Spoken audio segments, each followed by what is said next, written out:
the final goal is to eradicate humanity as we know it. Once you understand the final destination, it becomes much easier to look back and identify the psychological conditioning, the biological tampering, the cultural grooming, and the educational prepping that we have been subjected to for decades in preparation to making us accept a post-human future. It takes a lot of physical and psychological abuse to get an intelligent species like ours to agree to its own extinction. Most, if not all, that has transcended in the last 60 years was designed to get us closer to accepting such a dystopian reality. Whether you care to accept it or not, we live in a hyper-controlled matrix where our perception of reality is meticulously planned, managed, and executed in order to control and steer us in whichever direction they wish. And the direction is a post-human world. For this, they first needed to destabilize, dehumanize, and demoralize humanity through every means possible.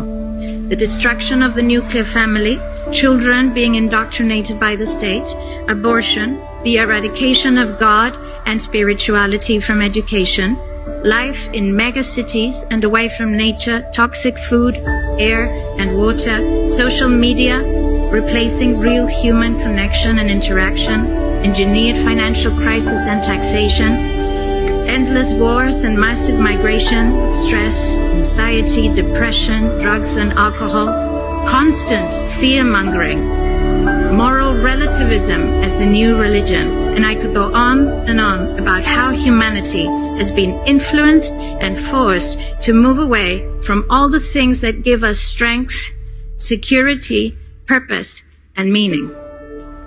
A weak, immoral, disconnected, ignorant, and unhealthy population is an easy target for the next stage, the creation of an entire generation of androgynous beings. Masculinity is under attack psychologically, culturally, and biologically. Women are being replaced in sports, entertainment, and politics by men pretending to be women. And children are being indoctrinated at school to think that gender is a choice.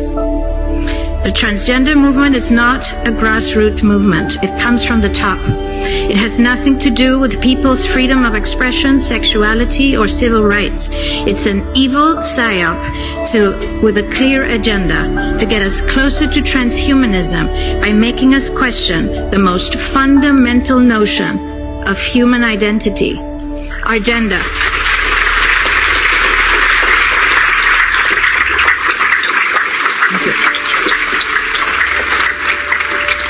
If you don't know who you are, if you already identify as a hybrid between a man and a woman, you will be easily convinced to become a hybrid between human and machine.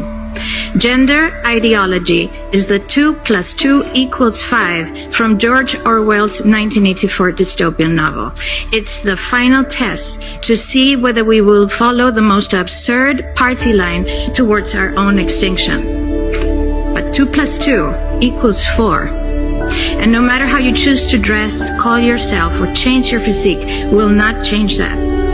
The sad reality, though, is that in the gaslighting process to get us closer to a post-human future, they have mentally and physically harmed an increasing number of children and young people, and it's only getting worse. This must be stopped.